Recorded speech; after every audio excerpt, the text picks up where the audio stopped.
We are finally here. I have taken Wrexham from League 2 in the English League, and we have finally made it to the Premier League in just 3 seasons, with this being the 4th. And what a journey we have had all the way. And as you guys know, we lost 2 really important players who had played important roles for us and basically carried the team to where we are today. And Poku and Oli Palmer have retired, and we wish them well.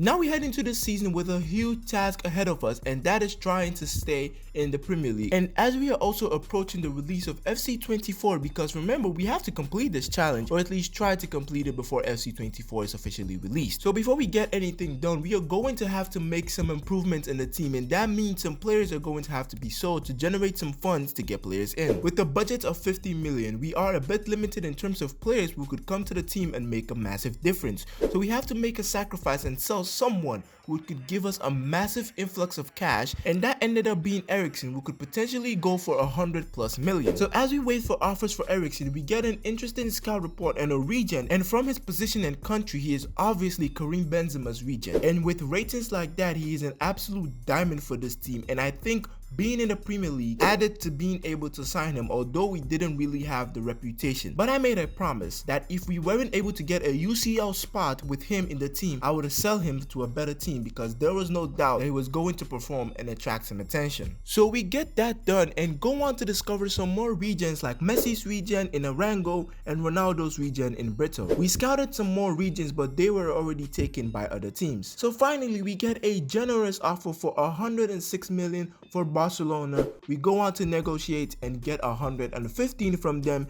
and we say goodbye to Eriksen, who was actually Zlatan Ibrahimovic's region. So with 150 million now, we could completely revamp the team, and that is exactly what we did. We went on and got Thiago Silva's region in Eduardo Reis for 42 million. We looked to Spain and got Luka Modric's region in Jovanovic for around the same price as Reis. We then got Luis Chavez and Avila for around 11 million and 19 million respectively. So with those players done, we had spent a whopping 114 million in the transfer window, and this is how the team was looking going into the season. I wanted to make one more signing to improve the midfield defensively, because I felt Yusek wouldn't be able to handle the teams we would be coming up against, but we hadn't gotten the full report yet, so we still had to wait and go into the first game of the season with this team. So into our first game of the Premier League season, and it's against Aston Villa, and early on in the game, Jovanovic on his debut tries to put us in front, but he hits it over the bar. Aston Villa go on the attack on the other end of the field and hit us with a really good ball, and they go ahead to put themselves in front. Going forward, I noticed that Petit was not physical enough to be our main number 9, although he had the qualities to be. Villa later on in the match go on to floor Ismail Yusek and get a man sent off. As we go on in the first half, physicality still seems to be the issue with Petit, which was stopping us from getting proper chances in the game. Villa hit us on the attack again, and it's Jackson who gets a good shot off, and a bad clearance from Duncan gives possession back, and the ball is back in our box, and Villa go on to double their lead. We face difficulties going forward, but Petit tries moving out of position and using his dribbling and speed to get away from defenders and not really have to fight for the ball physically, but it's not enough, and we still can find the back of the net in this game. Turner tries his best to keep the score 2-0 with a good save. We get the ball from a Villa corner to hit them on the counter, and we still have the numbers, mind you, as they got a red card earlier in the game. And Kuo finds Petit with a good pass, and using his speed and superb finishing, he gets a debut goal and injects some hope in the team. With 2 minutes of the game to go, I think it's fair to say that the Villa manager would be fuming at his defenders for not marking Petit here,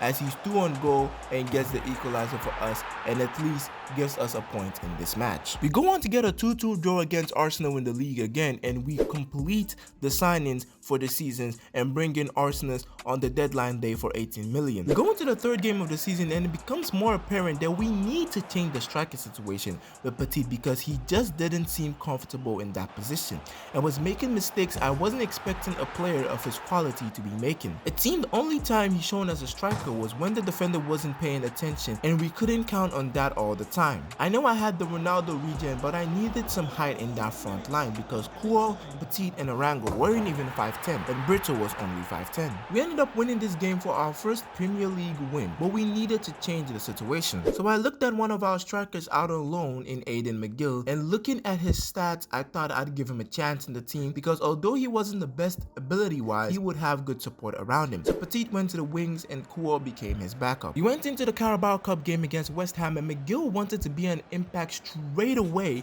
and with this good volley leading to a corner that found Barrett to give us the first goal of the game. We hit West Ham on the attack again, and Petit on the left looked to be a godsend as he speeds away to their 18-yard box, goes to take on defenders, and what a lovely hit to finish it off, and he is looking really comfortable in his new position. Petit was the star of the game, and he just looked like a player that was having fun taking on defenders and cutting inside from the left as we knocked West Ham out. As we approached the January transfer window, we were in a good position, occupying 5th with only 12 games gone, and we were about to face the league leaders in the mighty Manchester City. With 20 minutes gone, we get a corner that is cleared by a City player as we try to put the ball back in and somehow find McGill, who gives the away fans something to kick off the game. Minutes later, and I tell you what, this game from that goal looks to be interesting as Petit on the left hand side struts his stuff and puts his ability on display as he goes ahead to put us back in front, and the fans are absolutely loving him at the moment. The pressure is on Man City as we get a corner, and Petit finds Reese, and with a lovely header we go 2 in front. With the first half coming to a close, City go on the attack, and the missed time tackle from Reese puts Haaland down, and they are awarded a penalty. And we are literally saved by Turner, who has been outstanding for us so far. Misplaced pass from City puts them in a bad situation as we hit them on the counter, and it's McGill and Petit leading the line as McGill receives the ball over the top from Petit, and he coolly puts it in to make it 4-1. And I tell you what, to be doing this at the Etihad takes guts. A little lapse of concentration and City eat into our lead. And I don't know how Abreu is getting beat in the air by Foden, but it ends up being a goal for them, and the match fortunately ends in our favor. We go into the January transfer window 3rd in the league after getting 3 important points, but we lose Dylan Price to a red card, and as you know, he is one of the hot prospects from our academy who performed well last season in the championship. So we look to another prospect in Elliott, who was promoted this season but never really had a chance, and today was the day to prove himself, and prove himself he did because he kept that right hand side on lockdown. And what I liked most about him was that his tackles were composed, no recklessness as you normally expect from a right back. It was almost as if he was a center back, but he was quick too. Although we didn't keep a clean sheet in the game or win the game, the media was all over him with questions about his performance, and was the headline of the match for grabbing the man of the match with his performance, and his future was absolutely looking bright. After that performance, we go on to face United in the Carabao Cup in a tough game, scraping a 4-3 win for the first leg. Ismail Yusuf wasn't getting a lot of playtime during the season, and we got an offer from Monaco, and it felt right to accept it and say goodbye and thank you for all he did for us. We go to the second leg, and the hairy affairs United looked to get comeback, and for a moment it wasn't looking good for us as we were heading to penalty, but our star boy Petit came in clutch and got us a goal to take us to the final. And what a big achievement for the entire team, and we would be looking to add an important trophy to our cabinet. We dropped down out of the Champions League spot, which is our aim this season to sit due to some mixed results, and as we go into the biggest game of the season so far against Spurs in the Carabao Cup, with Petit recovering from an injury, we do not have our star man, and Kuol is given a chance to show what he's about. With 10 minutes gone, and Reese is caught in a bad position ball watching as he loses it, and Spurs get a goal ahead. We do well to keep the score just 1-0 as we go into the second half, and Reese is having a bad game as he loses Kane and he goes on to make it 2, and it's not looking good for us so far. 10 minutes to go, and not being able to make subs due to the ball being in play for so long Reyes, who was just not having the best of days, misses his tackle, and Kane goes to make it 3. Subs are finally on and Petit gets a goal back, but it's not enough and it's a damning defeat for us as we lose an opportunity for a trophy this season. It's not over for us in the cup competitions though, as we progress through to the semi-finals of the FA Cup after taking out our frustration by comfortably beating Chelsea and not so comfortably beating Liverpool. And it looks like the FIFA gods want to give us a chance at redeeming ourselves against Tottenham because we go on to face them in the semi-finals of the FA Cup, and unfortunately we lose another player in Arango to injury, and it's a longer one this time around. We start off with a promising attack in the first minute of the game, and it's McGill who gets the chance, but it comes off the crossbar. Spurs go up the other end of the field and force a save from Turner. Spurs in a dangerous position get a shot off that is blocked but not defended well as they get the opening goal of the game. Not the best ball out from Spurs here as Petit wins the ball and McGill, trying to catch the keeper by surprise, hits it from distance and levels the game with a wonderful goal. As we get closer to the second half, Spurs try to get ahead and they find themselves in a good position, and defensively in this game we've been a bit of a letdown. We move on to the second half and the McGill and Petit partnership that has helped us so far comes to play again as Petit speeds into the Spurs box to put us back level again. The game is on tenterhooks as Spurs hit us on the attack again, and as I said earlier, we didn't look solid defensively in the first half and we showed that in the second half as they make it 3-2. Another defensive shambles at the back again, and it's 4. We bring Brito on, who injects some attacking threats as we go up the field, but he gets taken down. Not to slow down momentum, the set piece is taken quickly by Barrett to find Jovanovic to lay it off to Brito on a forward run who puts some hope in the team. Tottenham do a horrible job in clearing the ball in the final stages as we find Petit, who equalizes, and it's absolute limbs for the fans, and we look to take the game to extra time with this amazing scoreline. We're in extra time now and Reese is just having a mess of a game by giving away a penalty here and obviously getting a red card to add insult to injury. It's Kalinoglu who steps up, and what a save from Turner, and I tell you what, he has been amazing for us so far in goal. From the corner, Spurs get a good chance and it's Turner again with the save, but it's not enough to prevent the goal from Spurs. We get a really good chance to level the game, but it's saved. We get a corner taken well by Petit, and it's good to hear from our youth setter coming in clutch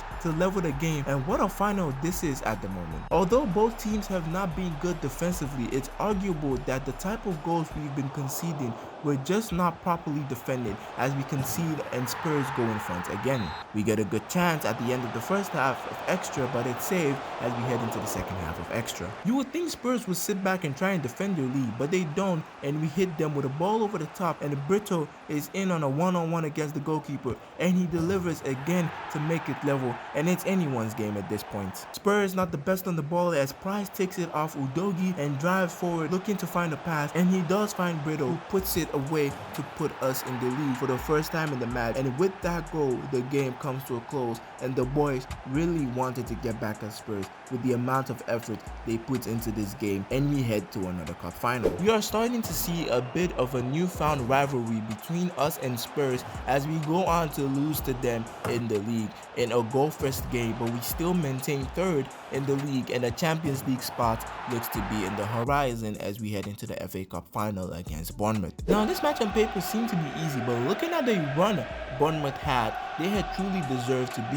here, and they proved it because throughout the first half we were on each other's necks, but both teams were solid defensively throughout the half. It's in the second half we get a good opportunity, and it's Jovanovic who gets us the first goal of the game. Both teams again with good opportunities to get goals, but defensive work was on show today for both teams, and unfortunately for Bournemouth, but fortunately for us, the whistle goes and we have arguably the better trophy in comparison with the Carabao Cup, and it's a big moment for the team.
We end the season with Turner getting the Golden Glove, and our first Champions League spot is confirmed as we look forward to the next season.